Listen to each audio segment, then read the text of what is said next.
Hello, I'm Lindy Smith and I simply adore colour. From as long ago as I can remember, I've been drawn to colour in all its fascinating shades, tones and combinations. Colour's all around us. It creates moods and feelings, it excites and inspires. And as a designer, I love experimenting with new colour and colour combinations.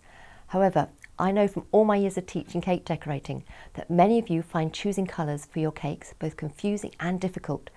So this is why I've written my new book, Creative Colour for Cake Decorating, to try and demystify the art of mixing and selecting colours, to give everyone the confidence they need to use colours in new and exciting ways. My book covers a lot of material, including a whole section on colour theory, but I'm going to dive straight in and explain how colour inspirations work by showing you how to create this lovely owl-inspired cookie. So how do I choose my colours? Well, the colours I choose for a cake can be inspired from literally anywhere. The iridescent colours of a butterfly's wing, the subtle colours of a delicate flower petal, the fabulous rich colours of a plush cosy cushion, or like here, a colourful ring binder. Once you've chosen your inspiration, you need to colour the paste you're using with edible paste colours, as I've done here. So now to decorate. What I'm going to do is roll out 3 colours of sugar paste. I'm going to knead the paste to warm it. I'm going to roll it out between the spaces. Take the cookie cutter I've used to bake the cookies and cut out a shape. There we are, we've got 3 owls all cut out. Now what I've done here is use the spacers, these are 5mm spacers, and that ensures that my sugar paste is all of the same thickness. What I'm going to do next is cut them into sections and make the patchwork effect. So I'm going to use a craft knife. So they're my green wings. I'm going to give him a red background to his head. So I'm going to chop the top off. And under here, I'm just going to go in like that. As you can see, I'm doing this all freehand.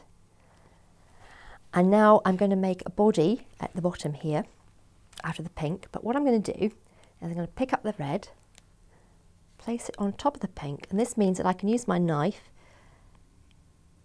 to go round that bottom edge so that when I put the 2 together, they will adjoin nicely. I'm using piping gel as a glue onto the cookie. If you use something like boiled jam, what happens is the cookie absorbs the moisture and it tends to go quite soft. Pick up the body section, just remove the pink wings. Obviously, if you want to make lots of different cookies, you can use each section on a different cookie. Put that into here, like so.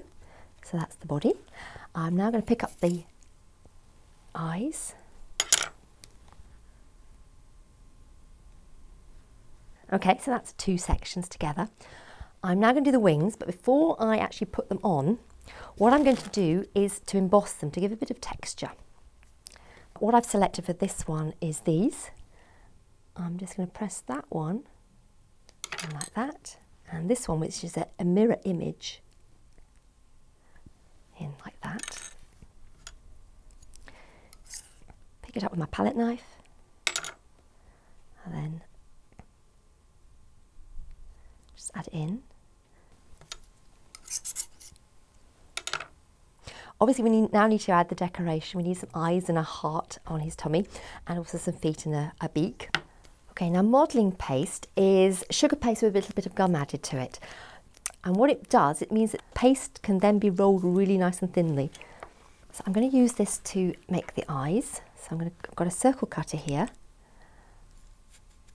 That's my first one.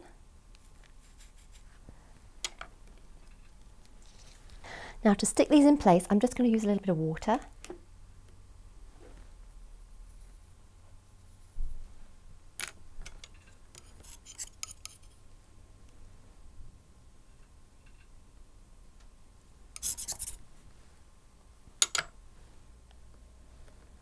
Now the next part of his eyes, I'm going to be using this little flower cutter. And the trick with cutting complicated shapes is actually, rather than to try and cut out the flower that way, is to pick up the paste and place it over the top of the cutter. Take a rolling pin, roll over the top, finger to sort of help get rid of any feathering that might appear around the edge. And then to take a a dry brush, let's get that one, and then just knock it out.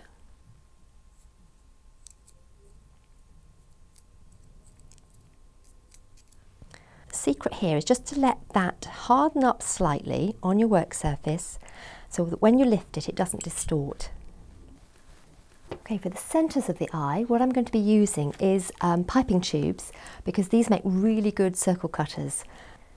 So the light spots are cut out with a smaller cutter. So I'm just placing a little bit of water in the centre there. Hopefully these are hardened off a little bit, enabling me to pick them up more easily.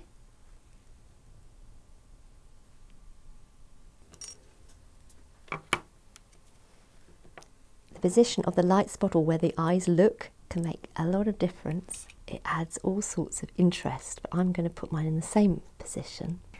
For the heart, what I'm going to use is a little flower embosser, just because it adds a little bit of interest. Okay, so what I've got left is the beak and the feet, and then obviously the eyebrows as well. All I'm doing here is rolling a little ball of orange paste. This is modelling paste again. And then from that, across the one side of the ball to make a cone. Obviously you can change the size of the beak if you wanted to. And then for the feet, it's the same principle. Okay. Okay, I'm going to do the eyebrows next. I've got a ball of paste here. I'm going to roll it into a sausage, firstly my hands, and then I'm going to use a smoother. The trick is to press down firmly but not too firm. What I'm doing now is just lining the owl up with the sausage so I can cut it to shape. I'm going to cut a triangle in the centre so that lines up with the centre of the owl. On the outer edges, I'm just going to cut diagonally across. Any feathering where the cut isn't clean, just knock that back and then place on the cookie. And I'm just going to blend them two together using a Dresden tool. Okay, so there we have a completed owl. I'll bring in the other one so you can see the two together.